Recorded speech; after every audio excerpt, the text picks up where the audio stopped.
Hello and welcome to this video on the benefits and costs of globalization. In this video, we're going to look at some of the benefits and costs of globalization to the economy of a country, but also to the businesses within that country. Okay, let's look at some of the benefits to an economy and start off perhaps with consumers. Well, as part of a globalized world, as a consumer, you have increased choice.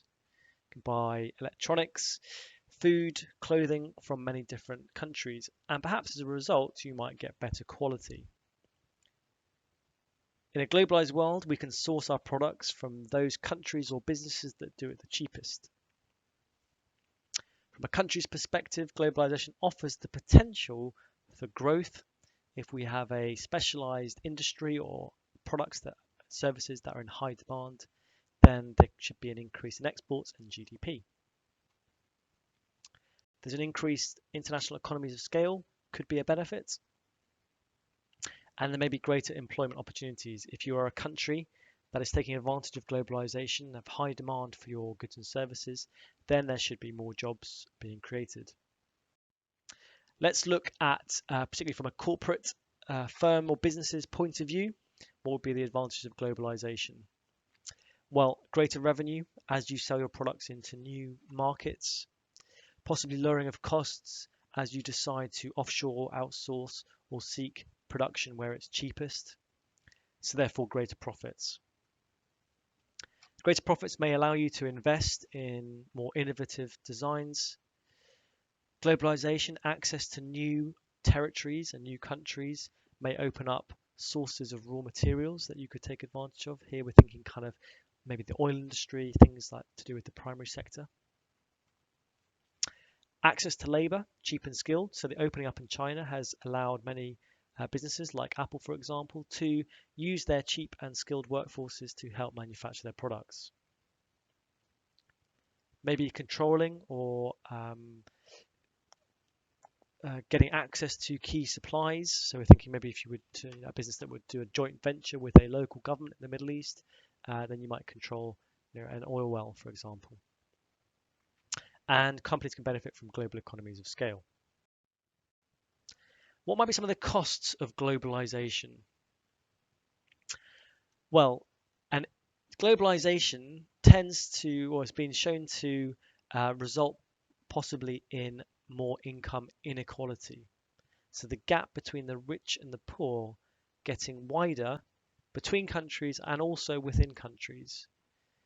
Those large chief executives who operate multinational companies might be earning huge amounts, whilst the poor, low-skilled worker who's lost their job to someone in another country who can do their job for cheaper might become poorer.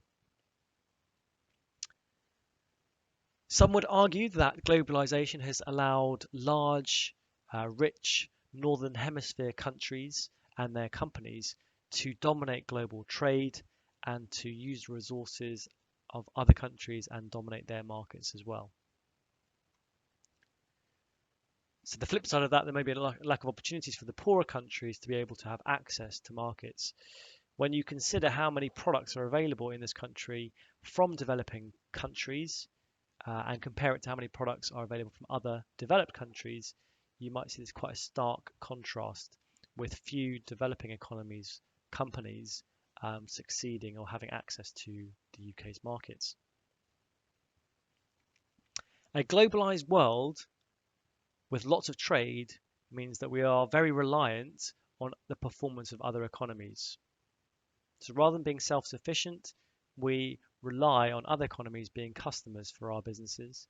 And if those customers suffer poor economic performance, then that may have an adverse effect on businesses here. Global brands may dominate in different markets, limiting competition. There may be the exploitation of workers and growers. So businesses may threaten to relocate their businesses elsewhere if there are, say, a minimum wage put in place, or if they put in health and safety regulations that raises the costs.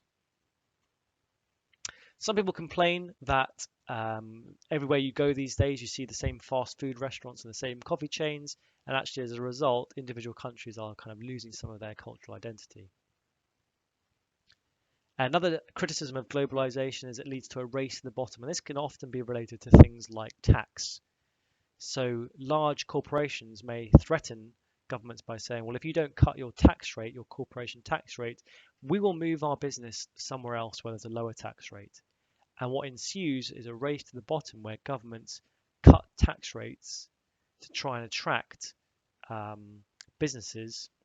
And then as a result, they don't get enough tax revenue to provide the services that they need to for their country's inhabitants. And lastly, you can see big trade imbalances. So, for example, China exports a huge amount, is very dependent on the US market for consumers. On the flip side of that is that the US import a huge amount and don't export much. And this can build up big imbalances where one country has a lot of money coming in and one country has a lot of money going out, and creates issues as to how that works and where that money comes from. The last one is unemployment. So many politicians in advanced countries say that one of the reasons that we have unemployment in the UK or in the EU is because a lot of jobs have become globalized and gone to other countries where it's cheaper to do, or there maybe are less stringent regulations. Okay, let's have a look at some of the potential disadvantages of globalization to corporations, firms, businesses. Well, are they causing damage to the environment through their activities or through transporting goods along their supply chains?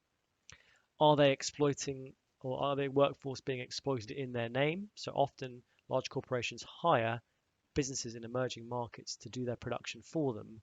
But if those businesses are not treating their workers very well and exploiting their workers, that can often come back to the multinational that is responsible for the contract, and so there can be negative PR, public relations issues.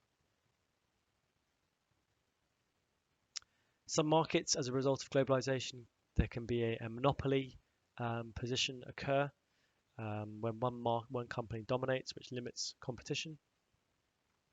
Using up economic resources unsustainably, so running down the kind of economy or the, the resources available to that economy could be a disadvantage.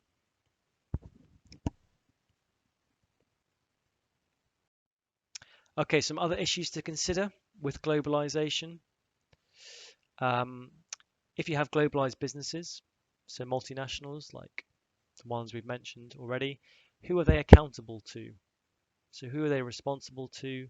Who ensures that they're behaving in a kind of a proper manner?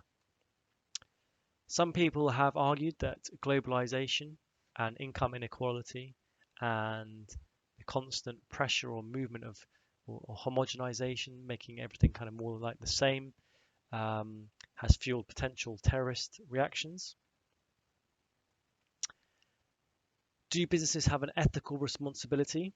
For example, the race to the bottom, should they be seeking the lowest tax rate around the world that maximizes their profits, or should they actually be paying a fair amount of tax as considered by that country to help provide public services within that country? Should they be responsible for producing things in an environmental manner? Should they be responsible for treating their workers in a certain way, and where we draw the line?